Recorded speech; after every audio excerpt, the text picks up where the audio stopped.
Star Pawan Kalyan's 'Harihara Veeramallu' మారాయి. అన్నీ మారాయి. ట్రైలర్ ముందు, ట్రైలర్ తర్వాతలా అయింది. ట్రైలర్ ముందు వరకు జీరో హోప్స్. వన్స్ ఈ 'హరిహర వీరమల్లు' ట్రైలర్ చూసాక ఒక్కసారిగా నా హోప్స్ అన్ని జయ్యని లేసాయి. ఇక అదే ఈ 'హరిహర వీరమల్లు' ట్రైలర్‌ని 0.5 స్పీడ్‌లో చూస్తే మైండ్ బ్లోయింగ్ డీటెయిల్స్ కనిపించాయి. అవేంటో చూద్దాం. Let's start our show. ముందుగా ఈ షాట్ చూస్తే ఒక వ్యక్తి గుర్రం మీద రావడం చూడొచ్చు. ఎక్కడికి వెళ్తున్నాడు అంటే ఔరంగజేబ్ వాళ్ళ వార్ క్యాంప్‌కి వెళ్ళాడు. ఎలా చెప్తున్నావు బ్రో అంటే ఇక్కడ కరెక్ట్‌గా జూమ్ చేసి చూస్తే ఈ ఫ్లాగ్‌ని చూడొచ్చు. ఈ flag symbol Mughal emperor symbol. So Aurangzeb వార్‌లో ఉన్నాడని అర్థమవుతుంది. ఎవరితో వార్‌లో అంటే చెప్తా చూడండి. అదే షాట్‌లో బ్యాక్‌గ్రౌండ్‌లో గోల్కొండ నుండి 8వ వాడు బయలుదేరాడు అని ఒక డైలాగ్ వింటాం. ఇది విని మనం 'హరిహర వీరమల్లు' అని అనుకుంటాం. కానీ కాదు. ఆ డైలాగ్‌లో చెప్పింది గోల్కొండ సుల్తానేట్ 8థ్ కింగ్ గురించి. అతనే అబ్దుల్ హసన్ కుతుబ్ షా. ఆయన్నే మనము తానాషా అని కూడా అంటాము. ఈ తానాషా 1672-1687 వరకు రూల్ చేశాడు.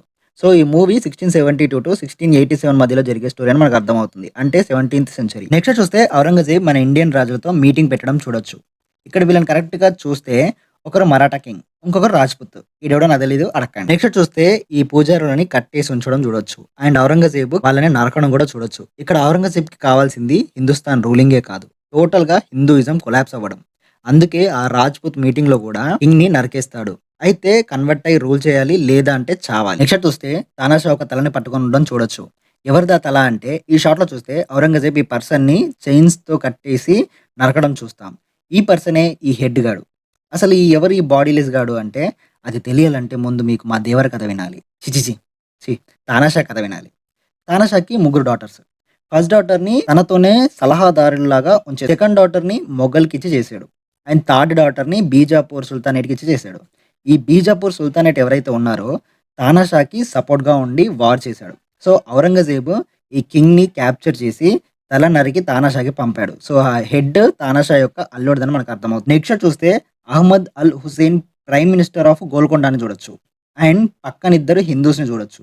ఎవరు వాళ్ళు అంటే వాళ్ళే Akkanna and Madanna. As per history వీళ్ళ హెల్ప్‌తోనే తానాషా కింగ్ అవుతాడు.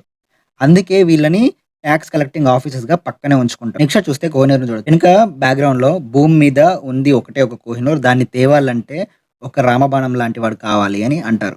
So we know that Veeramallu తప్ప ఎవడు తేలేడు అని అది వీరమల్లే. అది ఎక్కడుంది అంటే ఇక్కడ కరెక్ట్‌గా జూమ్ చేసి చూస్తే ఈ కోహినూర్ ఈ సింహాసనం మీద ఉంది.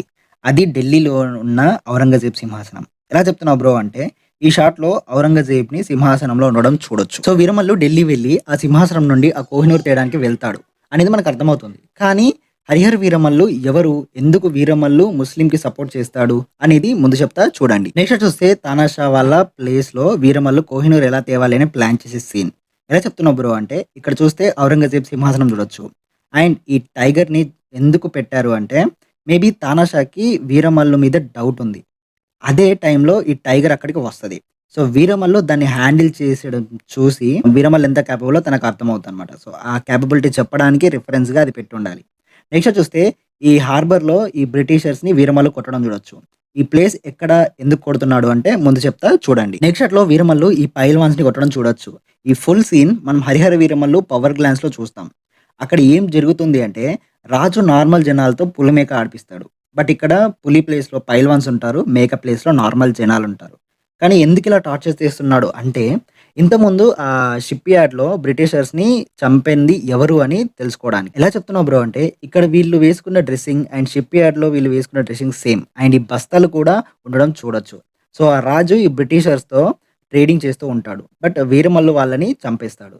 ఎవరు చంపింది అని నార్మల్ పీపుల్‌ని టార్చర్ చేస్తుంటే వీరమల్లు వచ్చి వాళ్ళని కుమ్మేస్తాడు. అసలిది ఎవరి రాజ్యము అంటే ఈ షిప్ యార్డ్ అండ్ ఈ ప్లేస్ ఈస్టర్న్ గంగా డైనస్టీ వాళ్ళది. ప్రెజెంట్ టైమ్ లైన్‌లో మన పిఠాపురం ఈ సీ పోర్ట్స్ ఆంధ్రప్రదేశ్‌లో ఉన్న sea port areas, Odisha, Chhattisgarh, west Bengal ఈ రీజియన్ అంతా ఈస్టర్న్ గంగా డైనస్టీ కిందకి వచ్చేదప్పుడు. అండ్ ఇదే ఈస్టర్న్ గంగా డైనస్టీ అని ఎలా చెప్తున్నావు బ్రో అంటే మన 'హరిహర వీరమల్లు' పవర్ గ్లాన్స్‌ని బ్రేక్ డౌన్ చేసిన వీడియో ఉంటది. ఆ వీడియో అంత క్లియర్‌గా ఎక్స్‌ప్లెయిన్ చేశాను.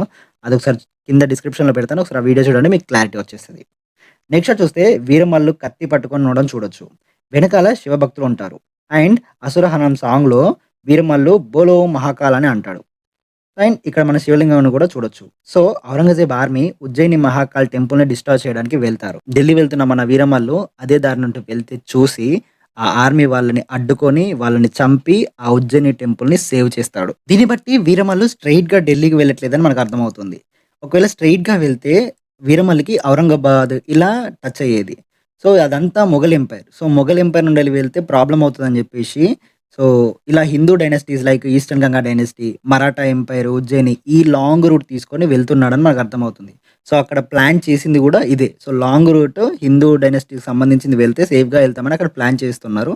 సో, ఆ టైంలో టైగర్ సీన్ అదంతా పెట్టి ఉండాలి. నెక్స్ట్ షాట్ చూస్తే ఔరంగజేబ్ దండయాత్ర చేసే సీన్ అండ్ ఆ నెక్స్ట్ షాట్ చూస్తే బ్రిటిషర్స్ షిప్ చేసుకొని వచ్చే సీన్. అండ్ ఇక్కడ ఈ నెక్స్ట్ షాట్ చూస్తే ఈ ఉజ్జయిని అయ్యగార్లని బంధించి ఔరంగజేబ్ దగ్గరికి తేవడం చూడొచ్చు. ఈ సీన్ అండ్ మనం స్టార్టింగ్‌లో ఔరంగజేబ్ నరికే సీన్ సేమ్. సో, వీళ్ళని చంపేస్తాడని మనకు అర్థమవుతుంది. ఇక్కడ నుండి వీరమల్లుకి అండ్ ఔరంగజేబ్‌కి రైవల్రీ స్టార్ట్ అవుతది. అసలు నా ఆర్మీని చంపింది ఎవడు వాడు అని చెప్పేసి మన వీరమల్లు కోసం హంట్ స్టార్ట్ చేస్తాడు మన ఔరంగజేబ్. అండ్ నెక్స్ట్ ఫాక్స్ సీన్‌లో చూస్తే హరిహర వీరమల్లు వెనక ఒక బ్రిటిషర్ ఉంటాడు. అండ్ ఇక్కడ ఒక ముస్లింని కూడా మనం చూడొచ్చు. సో, మనోడు ఒక హార్డ్ కోర్ హిందూ అది మనకు తెలిసిందే. అండ్ నెక్స్ట్ వచ్చేసి ఒక ముస్లిం ఉన్నాడు. సో, తానాషా వాళ్ళు పంపాడు కాబట్టి ముస్లిం ఉన్నాడు. బట్ బ్రిటిషర్ ఎందుకున్నాడు? అంటే చెప్తా చూడండి. ఈ డీటెయిల్స్ అన్నీ కలిపి చూస్తే అది భారతదేశం 17వ శతాబ్దం. ఉత్తర భారతదేశం మొఘల్ చేతుల్లో, దక్షిణ భారతదేశం గోల్కొండ సుల్తాన్ల చేతుల్లో ఉంది. హిందువులు హిందువులుగా బతకాలి అంటే పన్నులు కట్టాల్సిన సమయం అది. ఉత్తర భారతదేశాన్ని ఆక్రమించిన ఔరంగజేబ్‌కి దక్షిణ భారతం మీద కన్నుబడింది. అలాగే హిందూ మతాన్ని లేకుండా చేసి మొత్తం మొఘల్ సామ్రాజ్యం చేసుకోవాలని గోల్కొండ సుల్తాన్ మీదకు యుద్ధానికి బయలుదేరాడు. ఆ దండయాత్రలో తానాషా అల్లుడైన బీజాపూర్ సుల్తాన్ తల నరికి తానాషాకి పంపాడు. ఇక ఈ యుద్ధం తానొక్కడే గెలవలేడని అర్థమైన తానాషా బ్రిటిషర్ సహాయాన్ని కోరాడు. వాళ్ళు సహాయానికి ఒప్పుకున్నారు. కానీ వాళ్ళకి బదులుగా కోహినూర్ అడిగారు. తానాషా ఇస్తానని ఒప్పుకున్నాడు. కానీ ఆ కోహినూర్ ఢిల్లీలోని ఔరంగజేబ్ సింహాసనం మీద అలంకరించి ఉంది. ఇటు బ్రిటిష్ సేన సహాయం కోసం ఓడల్లో భారతదేశానికి బయలుదేరారు. అటు దండయాత్ర చేస్తూ కోటని చుట్టుముట్టాడు ఔరంగజేబ్. ఔరంగజేబ్ దాడి చేసే లోపు, బ్రిటిష్ సేన వచ్చేలోపు ఆ కోహినూర్ని తెచ్చే ఒక రామబాణం కావాలి. ఎవరు అంటే అతడే, పేదలకు దేవుడు, రాజులకి గజదొంగ, రాజుల దగ్గర నుండి దోచి పేదలకు పంచే రాబిన్ హుడ్, హిందువుల రారాజు హరిహర వీరమల్లు. ఈ అక్కన్న మాదన్న వీరమల్లుని పిలిచి సహాయం అడుగుతారు. కానీ వీరమల్లు ఒప్పుకోడు. అప్పుడు తానాషా హిందువులు పన్ను కట్టక్కర్లేదు, స్వతంత్రంగా బతకచ్చు అని మాట ఇస్తాడు. ఆ మాట కోసం వీరమల్లు కోహినూర్ కోసం పయనం మొదలు పెడతాడు. హైదరాబాద్ నుండి ఏపీ నుండి ఒరిస్సా నుండి ఛత్తీస్గఢ్, అక్కడ నుండి ఉజ్జయిని, అలా ఒక సుదూరమైన మార్గంలో వెళ్తాడు. ఈ దారిలో వీరమల్లు ఔరంగజేబ్ ఆర్మీ ఉజ్జయిని టెంపుల్ని నాశనం చేస్తుండడం చూసి తట్టుకోలేక ఆ ఆర్మీని నరికేస్తాడు. ఇక్కడ ఔరంగజేబ్కి వీరమల్లుకి వైరం మొదలవుద్ది. వీరమల్లు కోసం ఔరంగజేబ్ వెతికిపించడం స్టార్ట్ చేస్తాడు. ఇటు బ్రిటిష్ వాళ్ళు వస్తున్నారు. అటు ఔరంగజేబ్ సేన గోల్కొండను చుట్టుముట్టింది. ఔరంగజేబ్ సేన వీరమల్లును చంపడానికి వెతుకుతుంది. ఇన్ని సమస్యల మధ్య వీరమల్లు ఏం చేశాడు? ఢిల్లీ చేరాడా? కోహినూర్ తెచ్చాడా? లేక ఇంకేమైనా మలుపులున్నాయా? ఇవన్నీ తెలియాలి అంటే జూలై 24th వరకు మనం ఆగాల్సిందే. So that's it guys. ఈ వీడియో మీకు నచ్చినట్లయితే లైక్ చేసి సబ్స్క్రైబ్ చేయండి. లంగ్ అవుట్ జల్సా పీడియా.